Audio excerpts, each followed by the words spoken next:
This didn't happen to me, rather, my dad and a group of his friends when they were kids. He's told me this story a few times since it really creeped him out. He was around 12 years old at the time. I'd wager so this took place in the mid to late 80s. My dad and a group of his friends decided to camp out, so they told their parents the usual I'm sleeping at so and so's house lies and headed out. They hiked down motorways and a few twisting country lanes to an area of grassland with plenty of trees where they figured they wouldn't be discovered, and set up camp.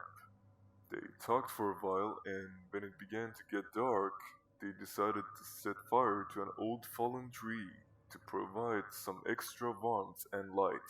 They carried on talking around the tree for a while, and all was well until all of a sudden they became aware of a white van driving towards them out of nowhere. They immediately began to panic. Their parents would kill them if they were discovered. The van, a dirty white transit, slowed to a stop, and the doors opened. Two men got out and walked towards my dad and his friends. We're police officers, one of them said. He held up a dirty torn pad of paper, presumably by way of identification. By this point, my dad and his friends were so scared about being found out by their parents that they didn't even notice the anomalies of the dirty, unmarked transit van and the lack of correct identification.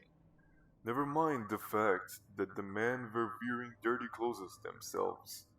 Definitely not police standard uniform. You've set fire to a illicit tree, said the second one. They stepped forward. We're going to need you to come with us in the van. My dad and his friends were terrified. They were going to be in so much trouble for sneaking out, let alone for having been arrested.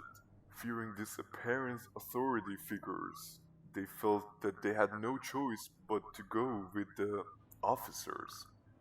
They walked towards the van, and the man opened the back doors for them to get inside. But inside of this van was definitely not that of a police vehicle, and even the kids snapped out of their fear-induced reveries and realized this when they saw that the space they were faced with was dirty, stained with unknown substances, and was jam-packed with an array of rusty tools, manual, and power.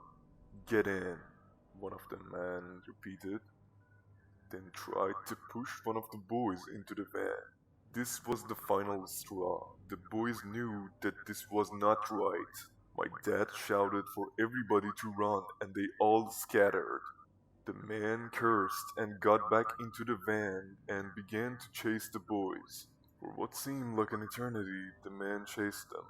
The journey home was not a quick one, and the boys ended up alone, fending for themselves very soon.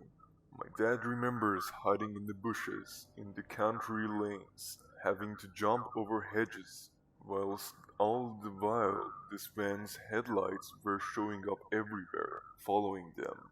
The man in the van didn't give up for quite a bit, but eventually my dad found his way through the country lanes, up the motorways, and home safe. He received a severe talking to from his parents for turning up home so late, but by this point, he hardly cared. Who knows what those men's intentions really were?